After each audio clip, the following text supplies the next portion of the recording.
এখন শুনবেন আজকের গল্প।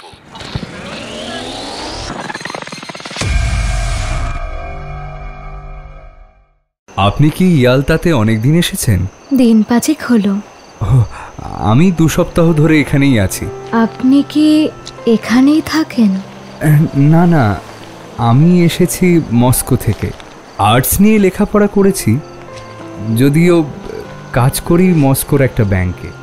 মস্কোতে আমার নিজস্ব 2টি বাড়ি আছে। আমি গুরভ। আপনি? আমি আন্না সার্গেভনা। তুমি কি নিজের দোষ খালনের চেষ্টা করছো? নিজের দোষ খালন করব কি করে? আমি একটা খারাপ মেয়ে, ভ্রষ্টা, নিজেকে ঘৃণা করি। নিজের দোষ খালনের কথা একেবারেই ভাবছি না। স্বামীকেই আমি ঠকাইনি, ঠকেছি নিজেকেও। আমাদের দুজনেরই মাথা খারাপ হয়েছে। আজ রাতেই আপনি চলে যান এখান থেকে, এই মুহূর্তেই পায়ে পড়ি আপনার। আপনি যান, কে যেন আসছে। অ্যানিমেট্রিক্স প্রাইম স্টোরিজে আজ শুনবেন আন্তন চেখভের the lady with the dog অবলম্বনে কুকুর সঙ্গী মহিলা। গল্প পাঠে আমি সায়ন্তন। নিবেদনে অ্যানিমেট্রিক্স প্রাইম স্টোরিজ। প্রযোজনা অ্যানিমেট্রিক্স মাল্টিমিডিয়া। কথাটা সবাই বলা বলি করছিল। সমুদ্রের তীরে একজন নবাগতাকে দেখা গেছে, কুকুর সমেত একজন মহিলা। পক্ষকাল হল দুমিত্রি দুমিত্রিচ গুরভ এসেছে ইয়ালতায়। মোটামুটি পরিচিত হয়ে উঠেছে শহরের হালচালের সঙ্গে। সেও এখন নতুন লোক এলেই কৌতূহলী হয়ে ওঠে। কাফে ভের্নের খোলা জায়গায় বসে সে দেখল চ্যাপটা টুপি মাথায় দিয়ে বেড়াতে বেরিয়েছে এক তরুণী। তার চুল সোনালি, সে খুব বেশি লম্বা নয়। একটি সাদা পমেরানিয়ান কুকুর গুটি গুটি চলেছে তরুণীর পেছনে পেছনে। তারপর থেকে দিনের মধ্যে কয়েকবার করে দেখা হতে লাগলো মিউনিসিপ্যাল পার্কে এবং স্কোয়ারে। তরুণীটি সব সময় একা, সব সময় সেই একই চ্যাপটা টুপি পরে থাকে, আর পমেরানিয়ান কুকুরটি সব সময় চলে পাশে পাশে। তরুণীর পরিচয় কারুরই জানা ছিল না। উল্লেখ করতে হলে লোকে শুধু বলতো কুকুর সঙ্গী মহিলা। গুরভ ভাবল, যদি ওর স্বামী বা বন্ধু বান্ধব না থাকে তাহলে ওর সঙ্গে আলাপ পরিচয় করলে মন্দ হয় না। কিন্তু গুরভের বয়স এখনো 40 হয়নি, কিন্তু এই বয়সেই তার মেয়ের বয়স 12। 2টি ছেলে স্কুলে পড়ে। সে খুব অল্প বয়সে বিয়ে করেছিল, যখন সে 2য় বর্ষের ছাত্র। তার বউকে এখন দেখলে মনে হয় তার দ্বিগুণ বয়স। স্ত্রীলোকটির গড়ন লম্বা, ভুরু কালো, রিজু শরীর, চালচলন সম্ভ্রম ও আত্মমর্যাদা সূচক। নিজের সম্পর্কে বলেন, দিমিত্রি, মনে রেখো আমি একজন বুদ্ধিজীবী। তিনি প্রচুর বই পড়তেন, ধ্বনিগত বানান ব্যবহার করতেন। স্বামীকে দুমিত্রি না বলে ডাকতেন দিমিত্রি। আর গুরভের যদিও মনে মনে ধারণা যে তার স্ত্রী মানুষ হিসেবে বোকা, সংকীর্ণ মনা ও অমার্জিত, কিন্তু বাইরে সে স্ত্রীকে ভয় করেই চলে এবং পারতপক্ষে বাড়িতে থাকে না। স্ত্রীর সঙ্গে প্রতারণা শুরু করেছে বহুকাল আগে থেকেই, এবং হালে দাম্পত্য সততা বলে কোনো কিছুর বালাই তার নেই। নিঃসন্দেহে এই কারণেই সে স্ত্রীলোকদের সম্পর্কে অবজ্ঞাসূচক মন্তব্য করে বলে, নিম্নতর জাতি। গুরভ মনে করে জীবনের তিক্ত অভিজ্ঞতা থেকে সে এত বেশি শিক্ষা পেয়েছে যে স্ত্রীলোকদের যা খুশি বলবার অধিকার তার আছে। অথচ এই নিম্নতর জাতিকে বাদ দিয়ে একটি দিনও তার পক্ষে বেঁচে থাকা সম্ভব নয়। পুরুষের সাহচর্য তার কাছে অপ্রীতিকর ও অস্বস্তিকর, ফলে পুরুষের সঙ্গে তার ব্যবহার নিরুত্তাপ ও আড়ষ্ট। কিন্তু স্ত্রীলোকদের সাহচর্যে সে ঘরোয়া স্বস্তি অনুভব করে। স্ত্রীলোকদের সঙ্গে কি ধরনের আচরণ করতে হয়, কোন বিষয়ে কথা বলতে হয়, তা তার ভালোভাবেই জানা। এমনকি স্ত্রীলোকদের মধ্যে এসে চুপচাপ থাকতে হলেও ব্যাপারটা তার কাছে কিছুমাত্র বিসদৃশ্য ঠেকে না। তার চেহারা ও চালচলনের মধ্যে এমন একটা বিভ্রান্তিকর মাধুর্য আছে যে স্ত্রীলোকরা তার প্রতি আকর্ষণ ও সহানুভূতি অনুভব করে। এটা সে জানে এবং নিজেও এক অদৃশ্য শক্তির টানে স্ত্রীলোকদের দিকে আকৃষ্ট হয়। পুনরাবৃত্ত অভিজ্ঞতা, সত্যি তিক্ত অভিজ্ঞতা, অনেক আগেই তাকে বুঝিয়ে দিয়েছিল ভদ্রলোকদের সঙ্গে, বিশেষ করে মস্কোর মানুষদের সঙ্গে, যারা সব সময় ধীর আর দ্বিধাগ্রস্ত, যে কোনো ঘনিষ্ঠতা যা শুরুতে জীবনে একটুখানি আনন্দ এনে দেয়, হালকা আর মজার একটা অভিজ্ঞতা মনে হয়, সেটা শেষমেশ এমন একটা জটিল সমস্যায় পরিণত হয় যার গিঁট খুলতে খুলতে জীবন একেবারে অসহ্য হয়ে ওঠে। তবু যখনই কোনো আকর্ষণীয় নারীর সঙ্গে নতুন করে দেখা হয়, সেই পুরনো অভিজ্ঞতা যেন ভুলে যায়, আর তার ভেতরে জীবনের জন্য একরকম তীব্র টান জেগে ওঠে। সব কিছু তখন সহজ আর মজার মনে হয়। এক সন্ধ্যায় সে পার্কের রেস্তোরাঁয় খাচ্ছিল। এমন সময় চ্যাপ্টা টুপি পরিহিতা সেই মহিলাটি ঘুরতে ঘুরতে এসে বসল পাশের এক টেবিলে। তার হাবভাব, চালচলন, পোশাক পরিচ্ছদ, চুল বাঁধা ইত্যাদি দেখে বোঝা যাচ্ছিল যে সে সম্ভ্রান্ত বংশীয়া এবং বিবাহিতা। বোঝা যাচ্ছিল যে সে এই প্রথম ইয়ালতায় এসেছে এবং তার এখানকার জীবন নিঃসঙ্গ ও একঘেয়ে। ইয়ালতায় যারা বেড়াতে আসে তাদের নৈতিক শৈথিল্য নিয়ে বহু গল্প প্রচলিত আছে। সেসব গল্প বড় বেশি অতিরঞ্জিত। সে তাতে বিশেষ কর্ণপাত করে না, কারণ সে জানে যে অধিকাংশ গল্প তারাই বানিয়েছে যার হদিশ জানা থাকলে নিজেরাই পরমানন্দে নৈতিক শৈথিল্যের মধ্যে ডুবে যেতে পারত। কিন্তু যখন তার টেবিল থেকে মাত্র কয়েক গজ দূরে এসে মহিলাটি বসল, তখন সে আর স্থির থাকতে পারল না। সহজেই নারী চিত্তজয় ও পাহাড়ে বেড়ানোর গল্পগুলো তার মনে পড়ল। দ্রুত ও ক্ষণিক অন্তরঙ্গতায় যে মেয়েটির নাম পর্যন্ত সে জানে না, তার সঙ্গে প্রেম করার লোভনীয় ইচ্ছে হঠাৎ তাকে ভর করল। পমেরানিয়ান কুকুরটার দিকে আঙুল দিয়ে ইশারা করতেই কুকুরটা গুটি গুটি পায়ে তার কাছে এসে হাজির। তখন কুকুরটাকে তর্জনী তুলে সে শাঁসিয়ে উঠল। গড়গড় শব্দে ডেকে উঠল কুকুরটা। আবার সে তর্জনী তুলে শাঁসালো। মহিলাটি তার দিকে একবার তাকিয়েই চোখ নামিয়ে নিল সঙ্গে সঙ্গে। ও কাউকে কামড়ায় না। এই বলে মহিলাটি আরক্ত হয়ে উঠল। গুরভ বলে, ওকে একটা হাড় দিতে পারি? আচ্ছা, দিন। মেয়েটির সম্মতি পেয়ে অন্তরঙ্গ সুরে গুরভ প্রশ্ন করল, আপনি কি ইয়ালতাতে অনেকদিন এসেছেন? দিন 5 হলো। আমি 2 সপ্তাহ ধরে এখানেই আছি। কিছুক্ষণ কেউ আর কোনো কথা বলল না। একটু পরে গুরভের দিকে না তাকিয়েই আন্না বলে, কিন্তু তা সত্ত্বেও কি ভীষণ একঘেয়ে লাগে। গুরভ মনে মনে বলে, একঘেয়েমি নিয়ে নালিশ জানানোটা একটা রেওয়াজ। বেলিয়েত বা ঝিজদ্রার মতো হতকুচ্ছিত জায়গাগুলোতেও লোকে দিব্যি থাকে, একঘেয়েমি নিয়ে ঘ্যান ঘ্যান করে না। কিন্তু এখানে এলেই বলে, কি একঘেয়ে এই সন্ধেগুলো, মনে হয় যেন সব গ্রেনাদা থেকে এসেছে। মহিলাটি হাসল। তারপর দুজনে খেয়ে চলল নিঃশব্দে, যেন কারোর সঙ্গে কারো বিন্দুমাত্র পরিচয় নেই। কিন্তু খাওয়া দাওয়ার পর দুজনে একসঙ্গে বেরিয়ে এলো, আর আরম্ভ হলো স্বাধীন তৃপ্ত মানুষের হালকা হাসি ঠাট্টায় ভরা কথোপকথন। যারা যেখানেই যাক বা যে বিষয়েই কথা বলুক কিছু যায় আসে না। তারা হাঁটছিল এবং সমুদ্রের অদ্ভুত আলো নিয়ে কথা বলছিল।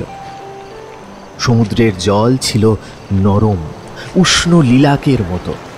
তার উপর জ্যোৎস্নার সোনালি রেখা পড়েছিল। মেয়েটি বলে, সারাটা দিনের গরমের পর কি গুমোট লাগছে। ইয়ালতায় ইদানিং এমনই আবহাওয়া। আপনি কি এখানেই থাকেন? না না, আমি এসেছি মস্কো থেকে। আর্টস নিয়ে লেখাপড়া করেছি, যদিও কাজ করি মস্কোর একটা ব্যাংকে। একসময় এক প্রাইভেট অপেরা কোম্পানিতে গান গাইবার জন্য নিজেকে তৈরি করেছিলাম। কিন্তু পরে মত বদলেছি। মস্কোতে আমার নিজস্ব 2টি বাড়ি আছে। আপনি? আমি মানুষ হয়েছি পিটার্সবুর্গে, কিন্তু আমার বিয়ে হয়েছে এস শহরে। গত 2 বছর আমি এখানেই আছি। আরও মাসখানেক আমি ইয়ালতাতে থাকব। হয়তো আমার স্বামীও আসবে, কারণ তারও বিশ্রাম দরকার। ও, আপনার স্বামী কি করেন? সরকারি চাকরি, তবে ঠিক কোন ডিপার্টমেন্টে তা সঠিক বলতে পারবো না। আপনি মজা করছেন?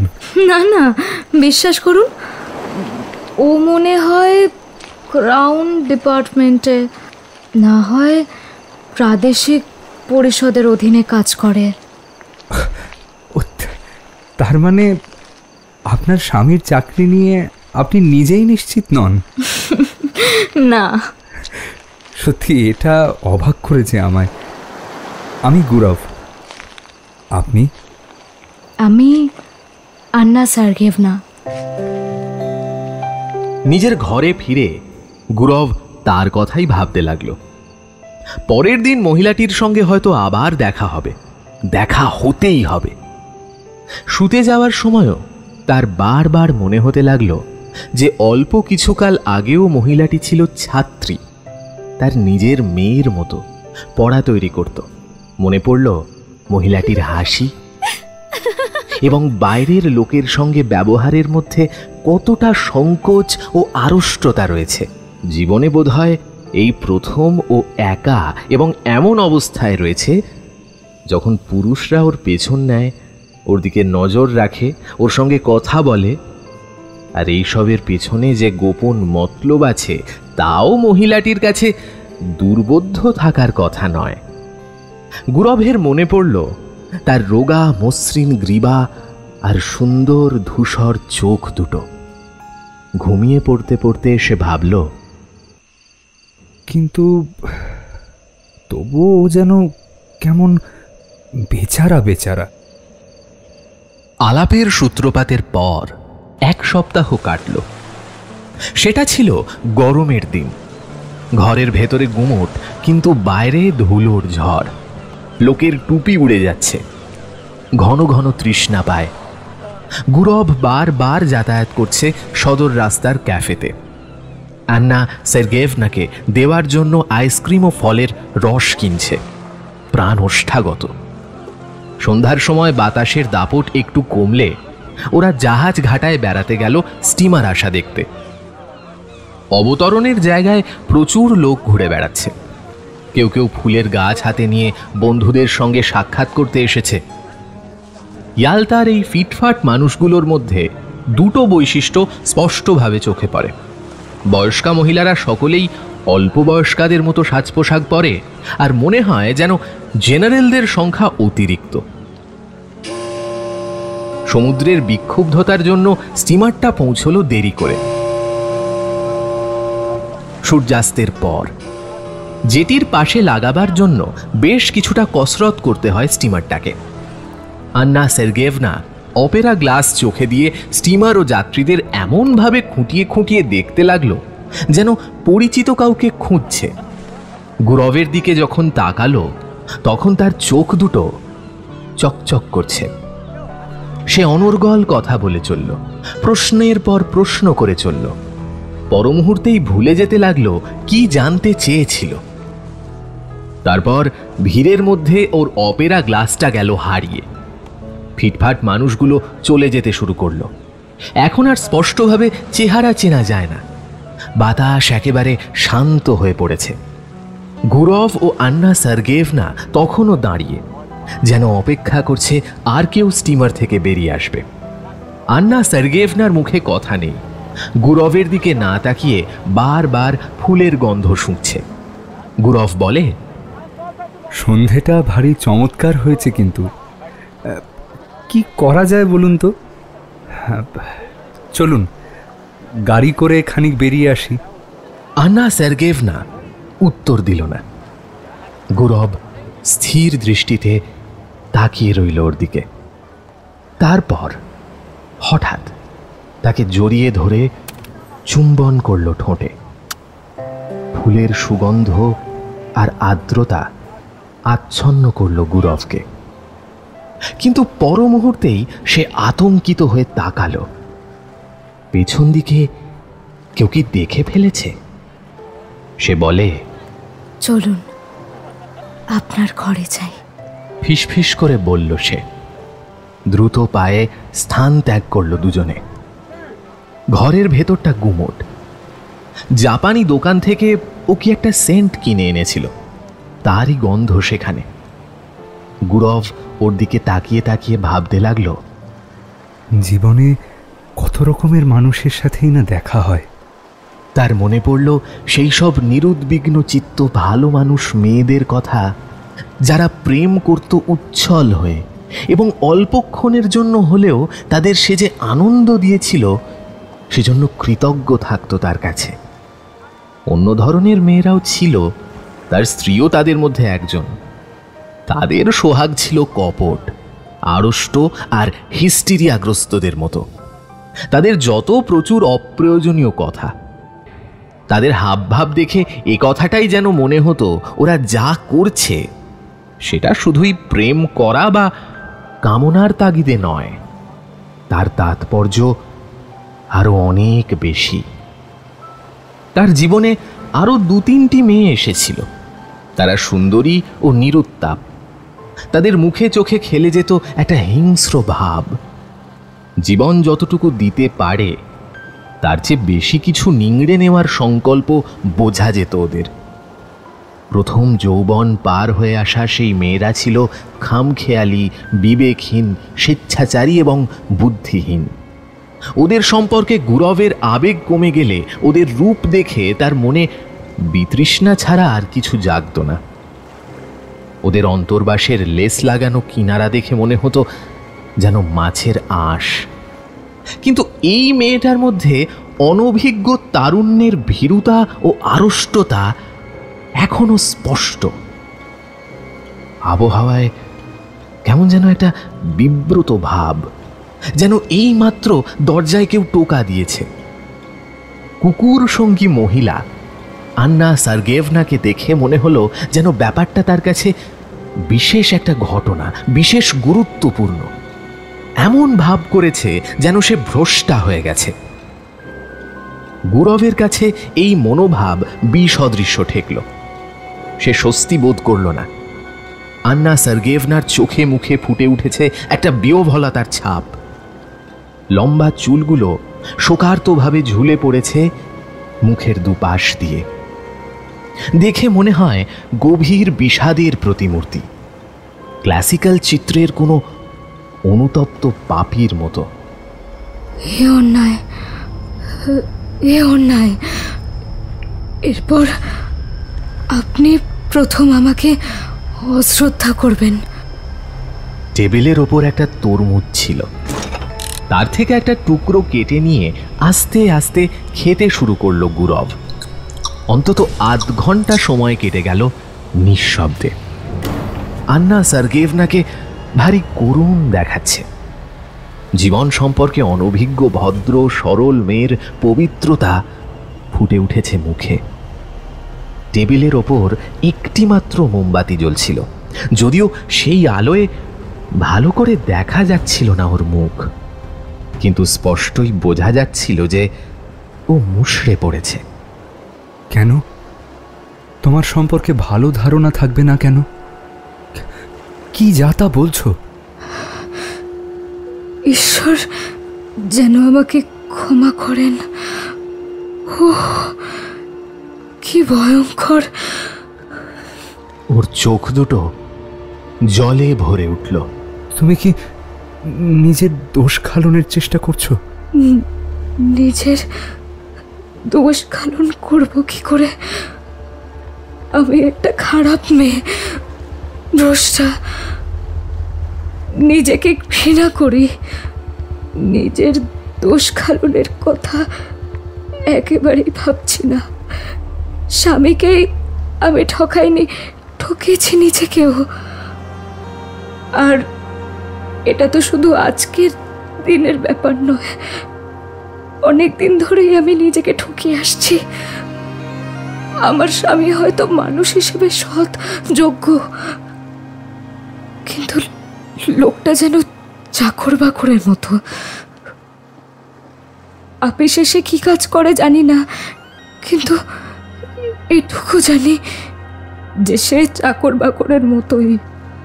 তার সঙ্গে যখন বিয়ে হয়েছিল তখন আমার বয়স মাত্র 20। সে সময় প্রচণ্ড একটা কৌতূহল আচ্ছন্ন করেছিল আমাকে। চেয়েছিলাম উন্নততর জীবন। নিজেকেই নিজে বলেছিলাম আমি চাই অন্য ধরনের জীবন। সে জীবন আছে, নিশ্চয়ই আছে। প্রচণ্ড একটা কৌতূহলে দগ্ধে মরছিলাম। আপনার পক্ষে এসব কথা বোঝা কিছুতেই সম্ভব নয়, কিন্তু ভগবানের দিব্যি নিজেকে আর কিছুতেই সামনে রাখতে পারছিলাম না, কিছুতেই স্থির থাকতে পারছিলাম না। স্বামীকে বললাম আমার শরীর অসুস্থ, এই বলে চলে এলাম এখানে। ঘুরে বেড়াতে লাগলাম ভূতে পাওয়া মানুষের মতো, পাগলের মতো। এখনো হয়ে গেছি নিতান্তই সাধারণ অপদার্থ মেয়ে।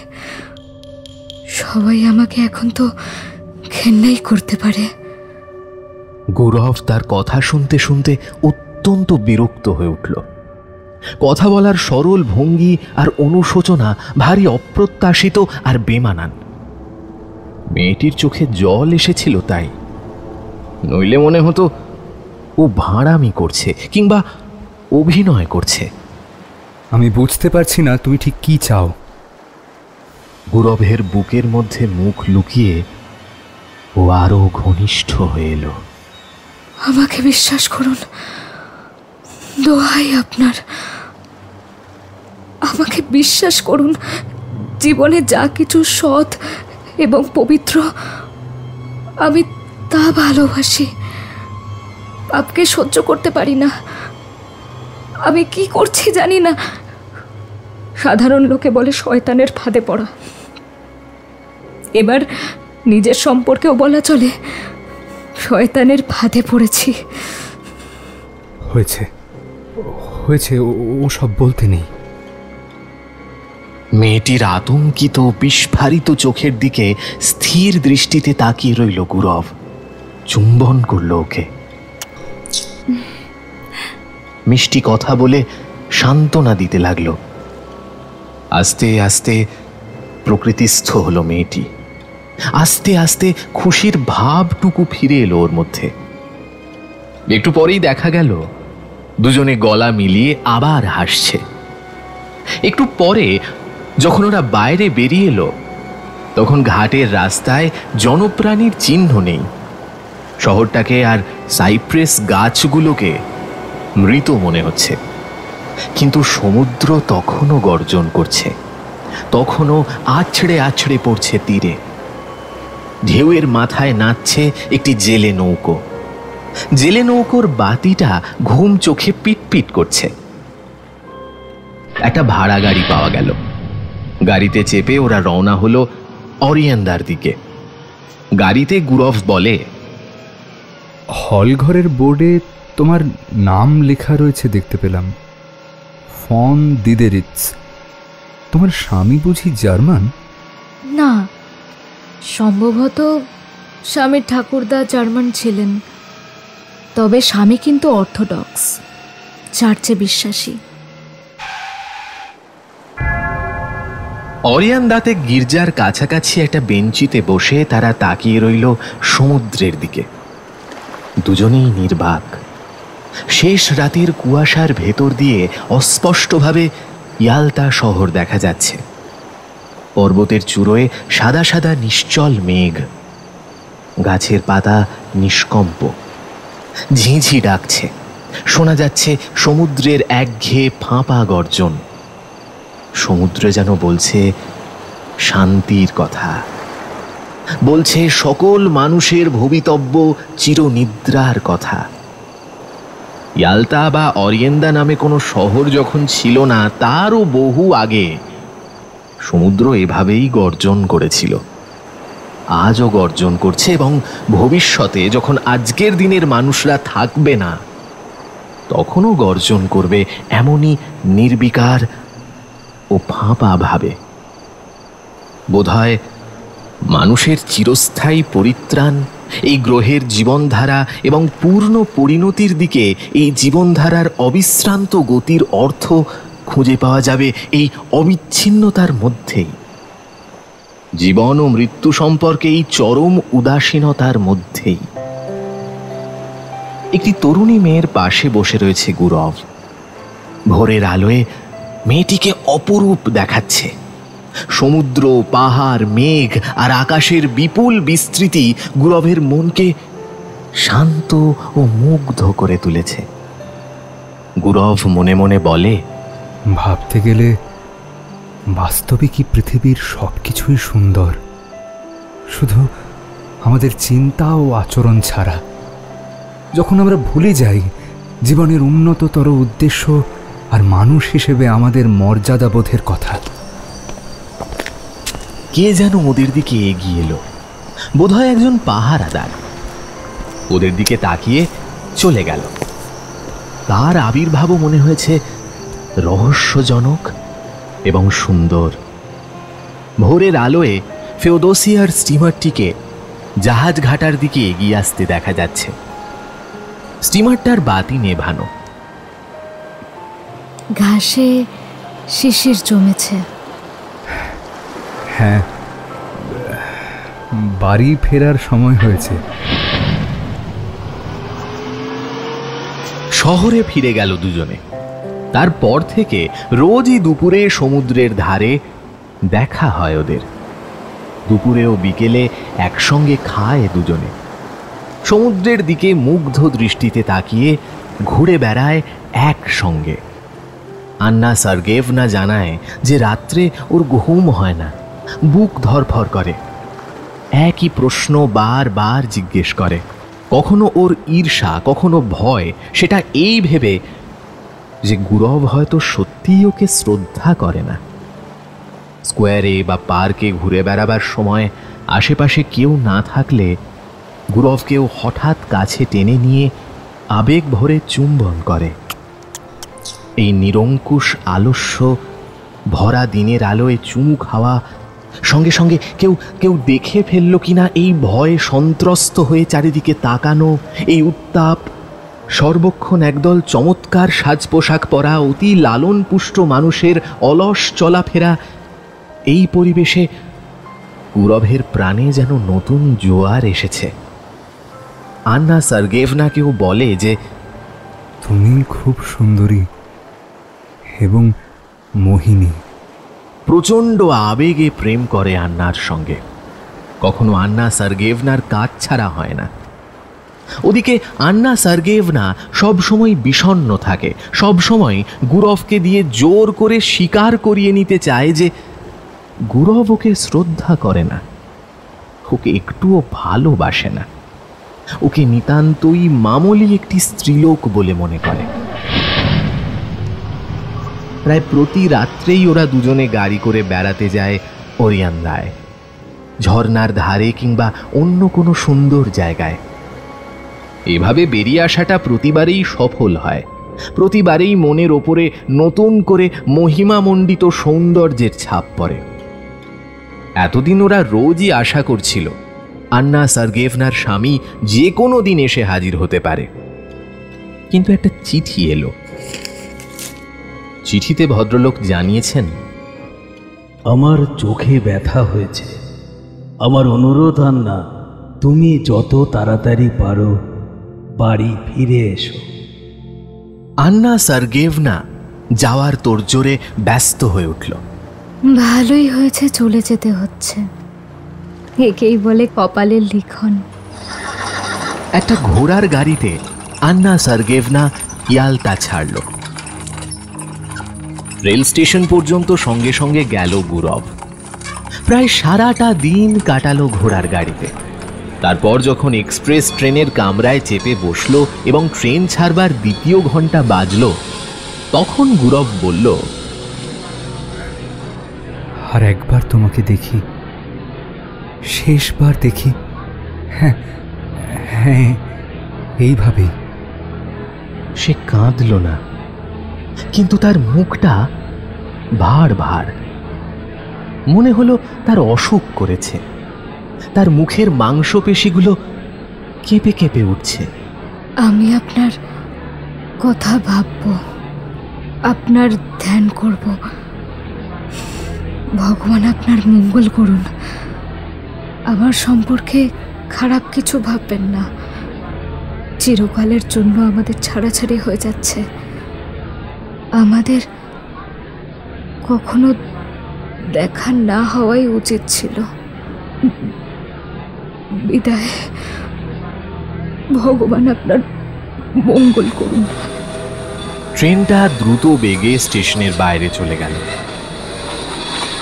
দেখতে দেখতে মিলিয়ে গেল তার আলো, আর 1 মিনিট পরে তার শব্দটুকু পর্যন্ত আর শোনা গেল না। মনে হতে লাগলো চারিদিকে একটা ষড়যন্ত্র চলছে, যাতে এই মধুর বিস্মৃতি আর এই উন্মত্ততার দ্রুত পরিসমাপ্তি ঘটে। প্ল্যাটফর্মের ওপর একা দাঁড়িয়ে রইল গুরব। দূর অন্ধকারের দিকে তাকিয়ে শুনতে লাগলো হরিণের ডাক আর টেলিগ্রাফের তারের গুনগুনানি। মনে হলো যেন এইমাত্র সে ঘুম থেকে উঠেছে। নিজেই নিজেকে সে বলল, আমার জীবনের অনেক অ্যাডভেঞ্চারের মতন এটিও আরেকটি। তার বেশি কিছু নয়। এটাও শেষ হয়ে গেল। এখন শুধু স্মৃতি ছাড়া আর কিছুই পড়ে নেই। বিচলিত ও বিষণ্ণ হয়ে উঠল সে, সেই সঙ্গে কিছুটা অনুতপ্ত হলো। সত্যি বলতে কি, এই তরুণীটি যার সঙ্গে তার আর কোনো কালেই দেখা হবে না, তাকে পেয়ে সত্যিকারের সুখী হতে পারেনি। প্রীতি ও স্নেহের সম্পর্ক থাকা সত্ত্বেও তার সমস্ত আচরণের মধ্যে, তার কথার সুরে, এমনকি তার আদর জানানোর মধ্যে কিছুটা বিদ্রূপ থেকে গিয়েছিল। কিছুটা সৌভাগ্যবান পুরুষের অবমাননাকর প্রশ্রয়, যার বয়স ওর প্রায় দ্বিগুণ।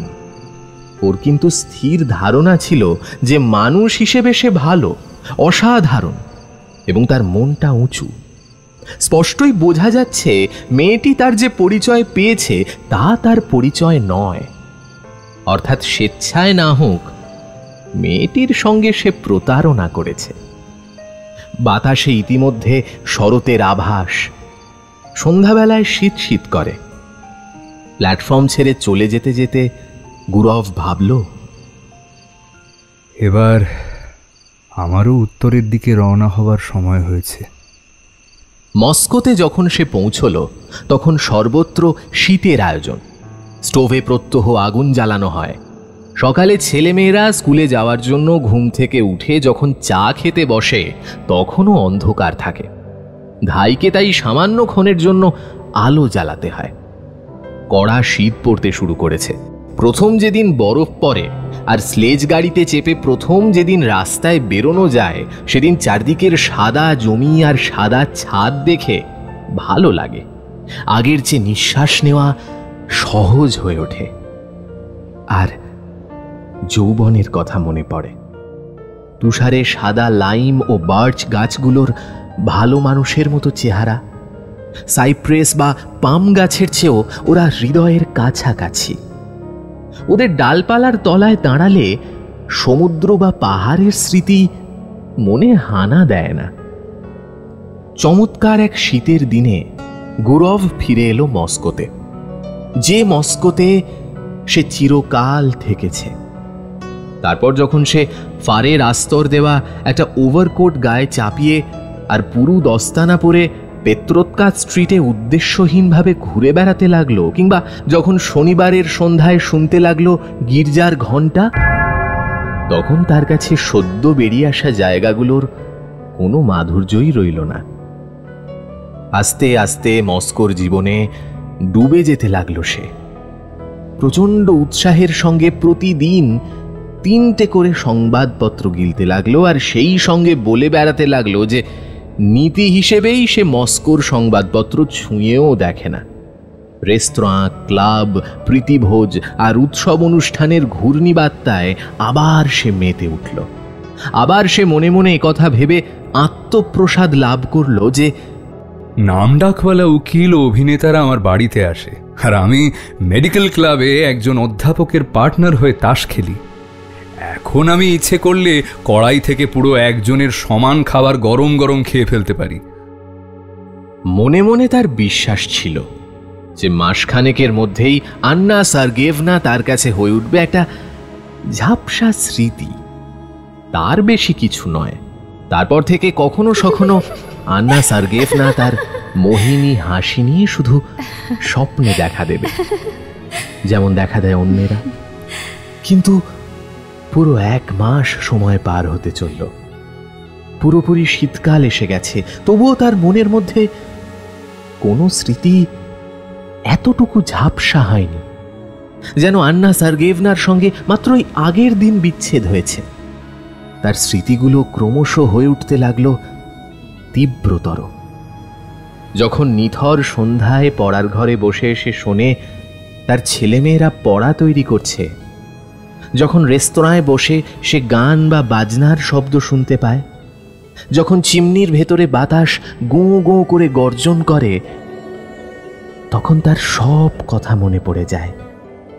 ভোর রাত্রে সেই জাহাজ ঘাটায় বসে থাকা, সেই ভোরবেলার কুয়াশায় আবছা পাহাড়, ফিওদোসিয়ার সেই স্টিমার, সেই চুম্বন। তখন ঘরের মধ্যে অনেকক্ষণ ধরে সে পায়চারি করে, পুরনো দিনের কথা ভেবে হাসে, আর তখন তার স্মৃতি হয়ে ওঠে স্বপ্ন। যা ঘটেছে তার সঙ্গে মিশে যায় যা ঘটবে তার কথা। আন্না সার্গেভনা তার কাছে স্বপ্নে আসে না, যেখানেই সে যায় ছায়ার মতো সঙ্গে সঙ্গে ফেরে। চোখ বুঝলে মনে হয় সে এসে রক্তমাংসের শরীর নিয়ে সামনে দাঁড়িয়েছে। আরো সুন্দর দেখাচ্ছে আন্না সার্গেভনা, আরো অল্প বয়সী, আরো সুকুমার, যা ছিল তার চেয়েও। নিজের দিকে তাকিয়ে নিজেকেও মনে হয় আরো অনেক ভালো, ইয়ালতাতে সে যা ছিল তার চেয়েও। সন্ধেবেলা মনে হয় আন্না সার্গেভনা তাকিয়ে আছে তার দিকে, তাকিয়ে আছে বইয়ের আলমারি থেকে, আগুনের চুল্লি থেকে, দেওয়ালের কোণ থেকে। তার নিঃশ্বাস শোনা যায় যেন, তার স্কার্টের মিষ্টি খসখস শব্দটুকুও। রাস্তায় বেরিয়ে সে মেয়েদের দিকে তাকিয়ে দেখে যদি তার মুখের মতো আরেকটি মুখ চোখে পড়ে যায়। ভয়ানক ইচ্ছে হতে থাকে নিজের মনের এই সমস্ত স্মৃতির ভাগ অন্য কাউকে দেয়, কিন্তু বাড়ির আর কাউকে তার এই প্রেমের কাহিনী বলা চলে না। আর বাড়ির বাইরে কেউ নেই যার কাছে সে মনের গোপন কথা বলতে পারে। ভাড়াটেদের কাছে তো সে আর এসব কথা বলতে পারে না, ব্যাংকের সহকর্মীদের কাছেও নয়। আর বলারই বা কি আছে? সে যা অনুভব করেছে তার নামে কি প্রেম? আন্না সার্গেভনার সঙ্গে তার যে সম্পর্ক, তার মধ্যে এমন কিছু কি আছে যাকে বলা চলে সুষমা ও কবিত্বমণ্ডিত? এমন কিছু যা থেকে শিক্ষা নেওয়া চলে, বা এমনকি খানিকটা মজা পাওয়া যায়? প্রেম ও নারী সম্পর্কে সে ভাষা ভাষা কথা বলে, কেউই অনুমান করতে পারবে না সে কি বলতে চায়। অবশ্য মাঝে মাঝে তার স্ত্রী কালো ভুরু দুটো কুঁচকে বলে, দিমিত্রি, ফটোবাবুর ভূমিকায় তোমাকে একেবারেই মানায় না। একদিন মেডিকেল ক্লাবে তার তাস খেলার পার্টনার ছিল একজন সরকারি কর্মচারী। সন্ধেবেলা তার সঙ্গে বেরিয়ে আসবার সময় কিছুতেই আর নিজেকে সামলাতে না পেরে সে বলে উঠল, ইয়ালতাতে একটি মেয়ের সঙ্গে আমার আলাপ হয়েছিল। কি চমৎকার মেয়ে যদি জানতে। সরকারি কর্মচারীটি নিজের স্লেজ গাড়িতে ওঠে, তারপর গাড়ি ছুটিয়ে চলে যাওয়ার আগে মুখ ফিরিয়ে হাঁক দিয়ে বলে উঠল, দিমিত্রি, দিমিত্রি, বলুন। আপনি ঠিকই বলেছিলেন, মাছে কিন্তু দুর্গন্ধ ছিল। কথাগুলো খুবই মামুলি, কিন্তু কি জানি কেন শুনেই গুরব চটে উঠল। বড় স্থূল মনে হলো কথাগুলোকে। বড় মর্যাদাহানিকর। কি সব বর্বর হাবভাব, কি সব লোকজন! সন্ধেগুলো কিভাবেই না নষ্ট হচ্ছে! কি বিশ্রী আর ফাঁকা দিনগুলো! মরিয়া হয়ে তাস খেলা, রাক্ষসের মতো খাওয়া, মাতলামি করা, আর একই বিষয়ে অনবরত কথা বলে যাওয়া। মানুষের বেশিরভাগ সময় আর বেশিরভাগ কর্মক্ষমতা এমন সব ব্যাপারে খরচ করতে হয় যা কারুর কোনো কাজেই লাগে না। কথা বলতে গেলেও সেই একই বিষয়ের পুনরাবৃত্তি। সেসব মিলিয়ে জাঁক করে বলার কিছু নেই। এমন এক জীবন যা মাটি ছাড়িয়ে মাথা তুলতে পারে না। তুচ্ছতার আবর্তে আটকে থাকা, পালিয়ে যাওয়ার কোনো জায়গা নেই কোথাও। মনে হতে পারে জীবনটা কাটছে কোনো একটা পাগলাগারদে বা কয়েদখানায়। সারা রাত রাগে ছটফট করতে করতে গুরব ঘুমোতে পারল না। তারপরে সারাটা দিন কাটল মাথার যন্ত্রণা নিয়ে। পরের কয়েকটা রাত্রেও ভালো ঘুম হলো না তার। নানা চিন্তা নিয়ে বারবার উঠে বসতে হলো বা ঘরের মধ্যে পায়চারি করতে হলো। ছেলে মেয়েদের ওপরে বিরক্ত হয়ে উঠল সে। ব্যাংক ভালো লাগে না, কোথাও যেতে বা কোনো বিষয়ে কথা বলতে আর তার বিন্দু মাত্র ইচ্ছে নেই। বড়দিনের ছুটি শুরু হতেই সে জিনিসপত্র গুছিয়ে এস শহরের উদ্দেশ্যে রওনা হয়ে পড়ল। বউকে বলল, এক ছোকরার একটা কাজ করে দেওয়ার জন্য আমাকে পিটার্সবুর্গে যেতে হচ্ছে। হঠাৎ তুমি পিটার্সবুর্গে যাচ্ছ কেন? যাচ্ছি মানে এই কিছুদিনের জন্যই, আবার চলে আসবো খুব তাড়াতাড়ি। সে মুখে বলল সে পিটার্সবুর্গে যাচ্ছে, কিন্তু সে আসলে যাচ্ছে এস শহরে। তার ইচ্ছে ছিল অ্যানা সার্গেভনার সঙ্গে দেখা করার, কথা বলার, সম্ভব হলে নিজেদের মেলবার ব্যবস্থা করার। এস শহরে এসে সে পৌঁছল সকালবেলা। হোটেলের কামরায় গিয়ে উঠল। ঘরের মেঝেতে ছাই রঙা পল্টনি কার্পেট, টেবিলের ওপর একটি ধূলি ধূসর দোয়াত। সেটা ছাড়িয়ে উঠেছে এক মুন্ডহীন ঘোড়সওয়ার, এক হাত উঁচু দিকে ওঠানো আর সেই হাতে টুপি। সে যে খবরটা জানাতে চায় সেটা হলের পোর্টারের কাছেই জানতে পারা গেল। স্তারো গঞ্চারনায়া স্ট্রিটে ফন দিদেরেৎসির নিজস্ব বাড়ি। হোটেল থেকে খুব বেশি দূর নয়। খুবই জাঁকজমক করে আর বিলাসিতার মধ্যে থাকে লোকটি। নিজের গাড়ি হাঁকাবার ঘোড়া আছে। সারা শহরের লোক জানে তাকে। হলের পোর্টার তার নামটাকে উচ্চারণ করল দ্রিদিরিৎসং বলে। ধীরে সুস্থে হাঁটতে হাঁটতে গুরব স্তারো গঞ্চারনায়া স্ট্রিটে এসে উঠল। বাড়িটা খুঁজে বের করল। বাড়ির সামনে ছাই রঙা লম্বা বেড়া। বেড়ার গায়ে সারি সারি পেরেক গাঁথা। বাড়ির জানলা আর বেড়ার দিকে তাকিয়ে গুরব ভাবল, এই বেড়া দেখেই তো লোকের পালিয়ে যেতে ইচ্ছে করবে। সব দিক চিন্তা করে গুরবের মনে হলো, যেহেতু আজকে ছুটির দিন, সুতরাং আন্না সের্গেভনার স্বামীর বাড়িতে থাকারই সম্ভাবনা বেশি। যাই হোক না কেন, বাড়িতে গিয়ে তার সঙ্গে দেখা করতে চাইলে আন্না সার্গেভনাকে বিব্রত করা হবে এবং কাজটা বুদ্ধিমানের হবে না। যদি চিঠি পাঠায় তবে সে চিঠি স্বামীর হাতে গিয়ে পড়তে পারে, তাহলেই তো হুলস্থুল কাণ্ড বেঁধে যাবে। কাজেই দেখা হয়ে যাওয়ার সুযোগের জন্য অপেক্ষা করাটাই হবে সবচেয়ে বুদ্ধিমানের কাজ। তখন সে সুযোগের সন্ধানে বাড়ির সামনের রাস্তায় পায়চারি করতে লাগলো। একটা ভিখিরি ঢুকলো বেড়ার ভেতরে। তাকে কুকুরগুলো তাড়া করল। ঘণ্টাখানেক পরে বাড়ির ভেতর থেকে পিয়ানো বাজবার ক্ষীণ অস্পষ্ট শব্দ শোনা গেল। নিশ্চয়ই আন্না সার্গেভনা বাজাচ্ছে। হঠাৎ সদর খুলে বেরিয়ে এলো এক বুড়ি। তার পেছনে পেছনে গুরবের চেনা সেই সাদা পমেরানিয়ান কুকুরটা। কুকুরটার নাম ধরে ডাকতে ইচ্ছে করলো তার, কিন্তু উত্তেজনায় তার বুকের ভেতরটা এমন ভীষণ ধরফর করছে যে কিছুতেই কুকুরটার নাম মনে পড়ল না। যতই পায়চারি করছে ততই সেই ছাই রঙা বেড়াটার ওপর তার রাগ হচ্ছে। শেষকালে বিরক্ত হয়ে এমন কথাও ভাববার উপক্রম করে যে আন্না সার্গেভনা হয়তো তাকে ভুলে গেছে। হয়তো ইতিমধ্যেই তার মন গিয়ে পড়েছে আরেকজনের উপরে।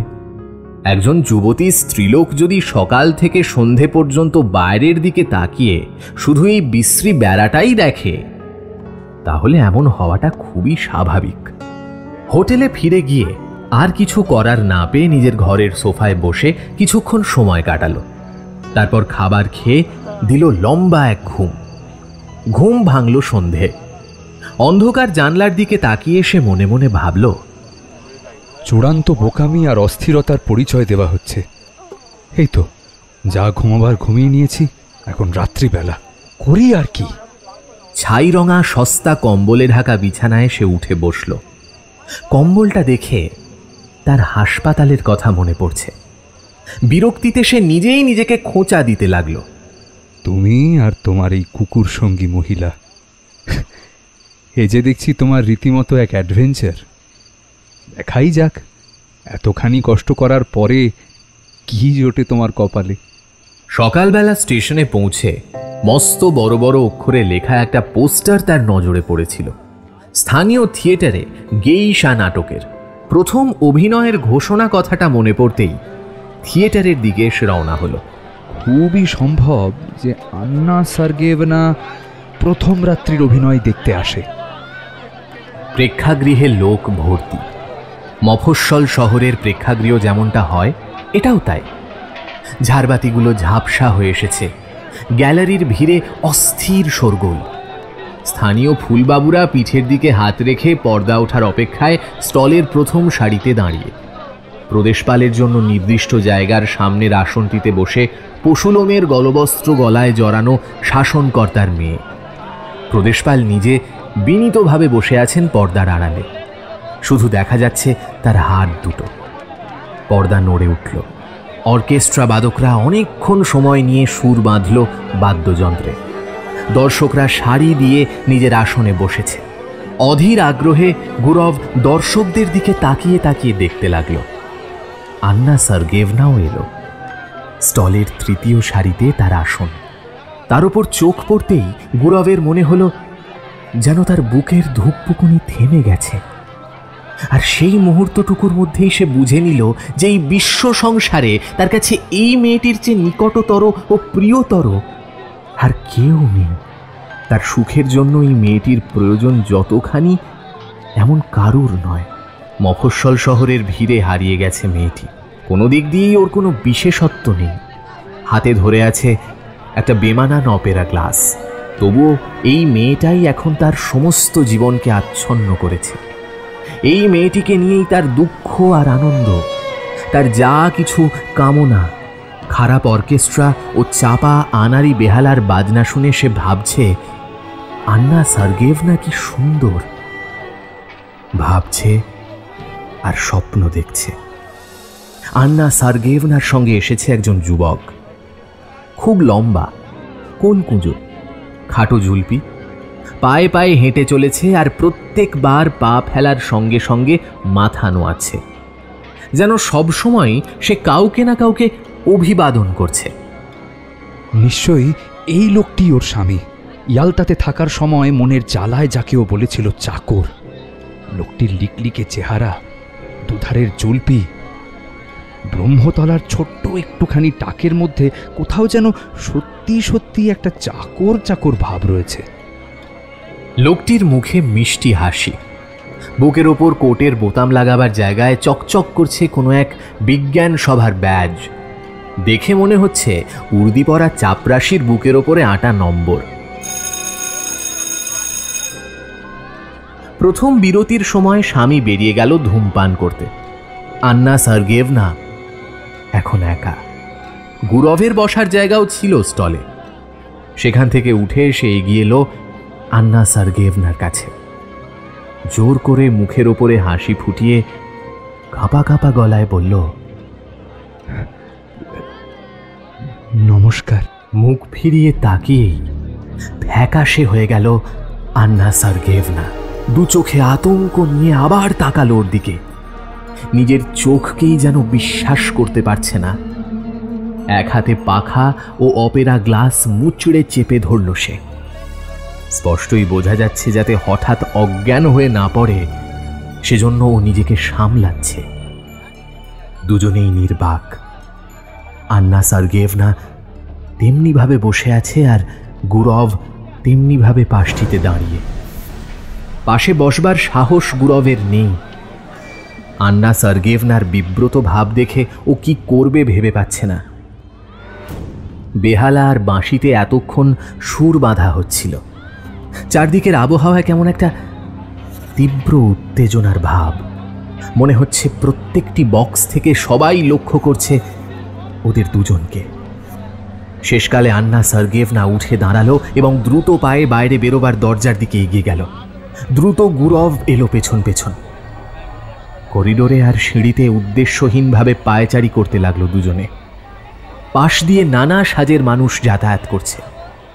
কেউ আদালত কর্মচারী, কেউ হাই স্কুলের শিক্ষক, কেউ সরকারি কর্মচারী, সকলেই ব্যাজ পরে আছে। আংটা থেকে ঝোলানো কোট, দাঁড়িয়ে থাকা মহিলারা চকিতে দেখা দিয়েই মিলিয়ে যাচ্ছে। আবার সিগারেট পোড়ার গন্ধ নিয়ে একটা দমকা বাতাস ভেসে এলো, আর গুরভ বুকের একটা প্রচণ্ড ধরফরানি নিয়ে মনে মনে ভাবল, কি দরকার ছিল এত লোকজনের, এত বাজনার? সঙ্গে সঙ্গে মনে পড়ল সেই দিনটির কথা, যেদিন আন্না সার্গেভনাকে বিদায় দিয়ে স্টেশনে দাঁড়িয়ে দাঁড়িয়ে সে ভেবেছিল সব শেষ, দুজনের আর কোনো দিন দেখা হবে না। আর এখন মনে হচ্ছে শেষ কোথায়? শেষের চিহ্ন মাত্র নেই। আপার সার্কেলে যাওয়ার পথ লেখা একটা শীর্ণ অন্ধকারাচ্ছন্ন সিঁড়িতে এসে আন্না সার্গেভনা দাঁড়িয়ে পড়ল। ইস, কি ভীষণ ভয় পাইয়ে দিয়েছিলেন। হাঁপাতে হাঁপাতে সে বলল, ওর মুখটা এখনো ফ্যাকাশে, ভালোভাবে কথা বলতে পারছে না। কি ভয় না পেয়েছিলাম, আর একটু হলে মরে যেতাম। কেন এলেন? কেন বলুন আমাকে। আন্না, আন্না, আমার কথাটা শোনো আন্না, অবুঝ হয়েও না, বুঝে দেখো। আন্না সার্গেভনা তাকালো ওর দিকে। ওর দৃষ্টিতে ভয়, মিনতি, ভালোবাসা। অপলক চোখে সে তাকিয়ে রইল, যেন গুরভের মুখখানা চিরকালের জন্য নিজের স্মৃতিতে ধরে রাখতে চাইছে। গুরভের কথায় ভ্রুক্ষেপ না করে আন্না সার্গেভনা বলে চলল, আমি কি কষ্ট হয়েছে পাচ্ছি। সব সময় আপনার কথাই ভাবতাম, শুধু আপনার কথা ভেবেই আমার দিন কাটত। চেষ্টা করতাম আপনাকে ভুলে থাকতে। কেন এলেন আপনি? বলুন আমাকে, কেন এলেন আপনি? মাথার ওপর সিঁড়ির শেষ ধাপে দুটো স্কুলের ছেলে দাঁড়িয়ে দাঁড়িয়ে নিচের দিকে তাকিয়ে সিগারেট টানছে। গুরভ ভ্রুক্ষেপও করল না। আন্না সার্গেভনাকে কাছে টেনে নিয়ে ঠোঁটে আর গালে আর হাতে চুমু খেতে লাগলো। কি করছেন আপনি? করছেন কি? পেছনে সরে গিয়ে আতঙ্ক ভরা স্বরে আন্না সার্গেভনা বলল, আমাদের দুজনেরই মাথা খারাপ হয়েছে। আজ রাতেই আপনি চলে যান এখান থেকে, এই মুহূর্তেই। পায়ে পড়ি আপনার, আপনি যান। কে যেন আসছে, কে যেন সিঁড়ি দিয়ে ওপরে উঠছে। আন্না সার্গেভনা চাপা স্বরে বলে চলল, শুনতে পাচ্ছেন আমার কথা? আপনাকে যেতেই হবে। আমি যাব মস্কোতে আপনার কাছে। কোনো কালে আমি সুখী হতে পারিনি, এখনো সুখী নই, কোনো কালে সুখী হতে পারবো না, কোনো কালেই নয়। আপনি আমার জীবনকে আরো অসুখী করে তুলবেন না। কথা দিচ্ছি যাব মস্কোতে আপনার কাছে, কিন্তু এখন আমাদের ছাড়াছাড়ি হওয়া দরকার। লক্ষ্মী আমার, সোনা আমার। গুরভের হাতে চাপ দিয়ে আন্না সার্গেভনা দ্রুত পায়ে সিঁড়ি দিয়ে নামতে নামতে বারবার পেছন ফিরে তাকাচ্ছে। চোখ দেখে বোঝা যাচ্ছে সত্যি সত্যিই ও অসুখী। গুরভ যেখানে দাঁড়িয়েছিল সেখানেই কান পেতে দাঁড়িয়ে রইল অল্প কিছুক্ষণের জন্য। তারপর চারিদিক শান্ত হয়ে যেতেই তা খুঁজে নিয়ে থিয়েটার ছেড়ে বেরিয়ে এলো। গুরভের সঙ্গে দেখা করার জন্য আন্না সার্গেভনা মস্কো যাতায়াত শুরু করেছে। 2-3 মাস অন্তর একবার করে সে এস শহর ছেড়ে চলে আসে। স্বামীকে বলে, আমি একজন স্ত্রীরোগ বিশেষজ্ঞের সঙ্গে পরামর্শ করতে যাচ্ছি। তার স্বামী তাকে বিশ্বাস করে, আবার করেও না। মস্কোতে এসে প্রত্যেকবারই সে থাকে স্লাভিয়ানস্কি বাজারে, আর আসার সঙ্গে সঙ্গেই লাল টুপি পরা একজন লোক পাঠায় গুরবের কাছে। গুরব আসে তার কাছে। ব্যাপারটা মস্কোর কেউ টের পায় না। শীতকালের এক সকালে গুরব যথারীতি গিয়েছিল তার সঙ্গে দেখা করতে। আগের দিন সন্ধ্যের সময় খবর নিয়ে লোক এসেছিল, কিন্তু গুরব বাড়ি ছিল না। গুরবের মেয়ে ছিল সঙ্গে। যাওয়ার পথেই মেয়ের স্কুল, কাজেই গুরব ভেবেছিল যে মেয়েকে স্কুলে পৌঁছে দেওয়ার কাজটাও এই সঙ্গে করে নেওয়া যেতে পারে। ভারী ভেজা বরফ পড়ছিল। গুরব মেয়েকে বলল, 0 ডিগ্রি ওপরে তাপ, তবুও দেখ বরফ পড়ছে। ব্যাপারটা কি জানিস? মাটির কাছাকাছি জায়গাতেই 0 ওপরে তাপ, কিন্তু বায়ুমণ্ডলের ওপরের স্তরে তা নয়। আচ্ছা বাবা, শীতকালে বাজ পর্যন্ত পড়ে না কেন বাবা? এবারেও গুরব ব্যাখ্যা করে বলল কেন এমনটা হয়। কথা বলতে বলতে সে নিজের কথা ভাবছিল। সে চলেছে আরেকজনের সঙ্গে মিলিত হতে। দুজনের এই মিলনের ব্যাপারটি আজ পর্যন্ত কেউ টের পায়নি, হয়তো পাবেও না। দুটি জীবন তার। একটি জীবন প্রকাশ্যে সংশ্লিষ্ট সব মানুষের চোখের ওপর। সে জীবনে সবাই যা সত্যি বলে মানে সেও মানে, সবাই যেসব প্রতারণার আশ্রয় নেয় সেও নেয়। তার বন্ধু ও পরিচিতজনরা যে ধরনের জীবনযাপন করে তারও হুবহু তাই। আর অন্য জীবনটি বয়ে চলেছে গোপনে। ঘটনাচক্র এমনই অদ্ভুত এবং সম্ভবত এমনই আকস্মিক যে যা কিছু তার কাছে গুরুত্বপূর্ণ, কৌতূহলোদ্দীপক ও জরুরি, যা কিছু সম্পর্কে তার নিষ্ঠা ও আন্তরিকতা আছে, যা কিছু রয়েছে তার জীবনের প্রাণকেন্দ্রে, তার সবটাই গোপন। আর যা কিছু তার মধ্যে মিথ্যে, যা কিছুকে সে খোসার মতো ব্যবহার করেছে নিজেকে আর নিজের মধ্যেকার সত্যকে গোপন করার জন্য, যেমন ব্যাংকের কাজ, ক্লাবের আলাপ আলোচনা, নিম্নতর জাতি, বউকে সঙ্গে নিয়ে বার্ষিক উৎসবে যাওয়া, সবই বাইরের জিনিস। অপরকেও সে বিচার করে নিজেকে দিয়ে। চোখে যা দেখে তা বিশ্বাস করে না। সবসময় ধরে নেয় যে প্রত্যেকটি মানুষেরই সত্যিকারের জীবন বা আসল ভালো লাগার জীবন থেকে যায় গোপনে, রাত্রির আড়ালে থাকার মতোই। প্রত্যেকের ব্যক্তিগত জীবনের অস্তিত্ব আবির্ভূত হয় রহস্যের চারপাশে, এবং প্রধানত এই কারণেই প্রত্যেক সভ্য ব্যক্তি ব্যক্তিগত জীবনের গোপনতাকে মেনে চলা সম্পর্কে এতখানি জোর দেয়। স্কুলের দরজার কাছে মেয়েকে ছেড়ে দিয়ে গুরব পা চালালো স্লাভিয়ানস্কি বাজারের দিকে। বাইরে লবিতে ওভারকোট ছেড়ে সে সিঁড়ি দিয়ে ওপরে উঠল এবং খুব আলতোভাবে টোকা দিল দরজায়। আন্না সার্গেভনা ছাই রঙা পোশাকে। সেটা গুরব সবচেয়ে বেশি পছন্দ করে। আগের দিন সন্ধে থেকেই গুরবের অপেক্ষায় ছিল সে। এই উদ্বেগ এবং ট্রেন ভ্রমণ দুয়ে মিলিয়ে তাকে ক্লান্ত দেখাচ্ছে। মুখটা ফ্যাকাশে। গুরবের দিকে যখন তাকালো, মুখে হাসি ফুটল না। কিন্তু গুরব ঘরের মধ্যে পা দিতে না দিতেই আন্না সার্গেভনা তার বুকের ওপরে ঝাঁপিয়ে পড়ল। অনেকক্ষণ ধরে চুম্বন যেন শেষ করতে পারল না তারা। মনে হতে পারে যে বহু বছর দুজনের দেখা হয়নি। কেমন আছো? নতুন কোনো খবর আছে? বলছি, এখনই বলছি, আর পারি না আমি। কান্নায় আন্না সের্গেভনার কথা বন্ধ হয়ে গেল। মুখ ফিরিয়ে রুমাল চেপে ধরল চোখে। কাঁদুক, কেঁদে কেঁদে মনটা হালকা করে নিক। এই ভেবে গুরব গা এলিয়ে দিল চেয়ারে। ঘন্টা টিপে চায়ের হুকুম দিল সে। একটু পরে যখন চায়ে চুমুক দিচ্ছে, তখনও আন্না সার্গেভনা জানলার দিকে মুখ ফিরিয়ে একইভাবে দাঁড়িয়ে।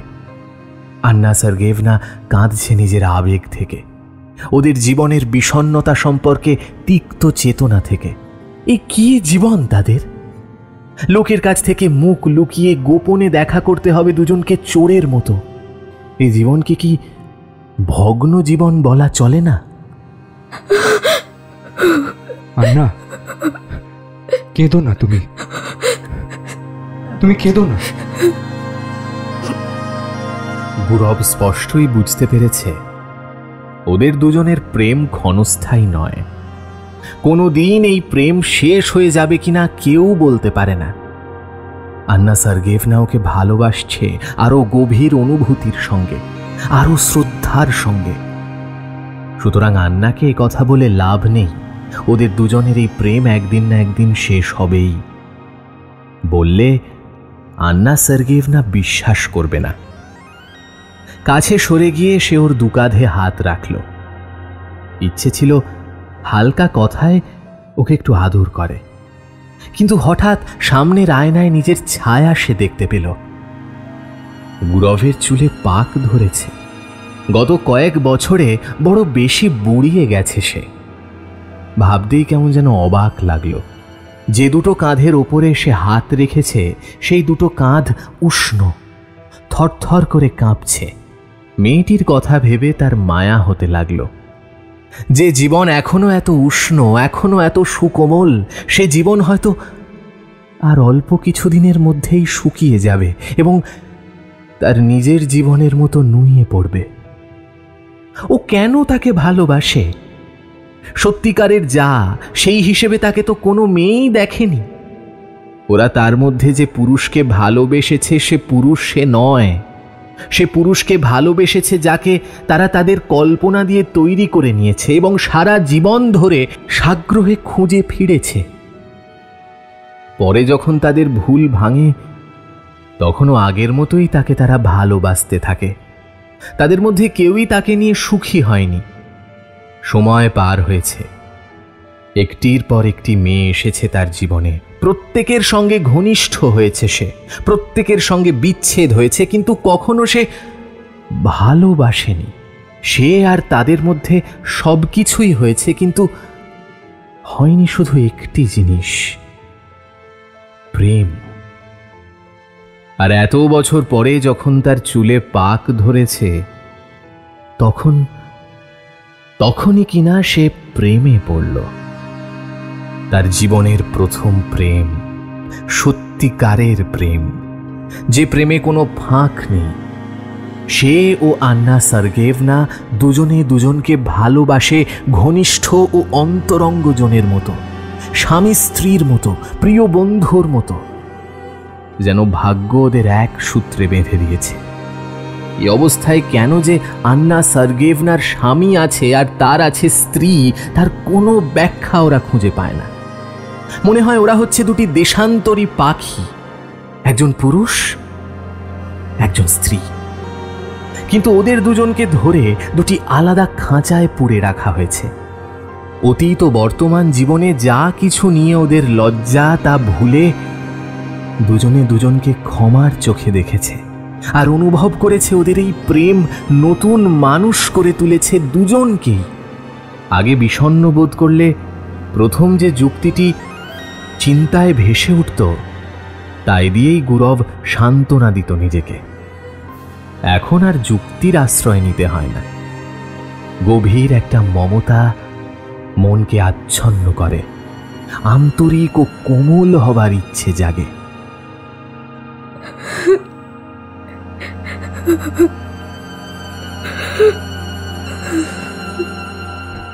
কেঁদো না, কেঁদো না লক্ষ্মীটি, এতক্ষণ তো কাঁদলে, এবার এসো একটু কথা বলি। আমরা কি করব সে কথা ভাবতে চেষ্টা করি।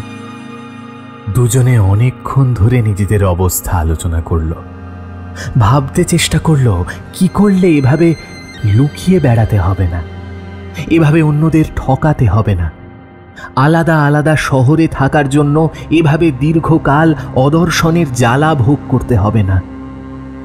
কি করলে এইসব অসহনীয় শেকল গা থেকে ঝেড়ে ফেলা যায়।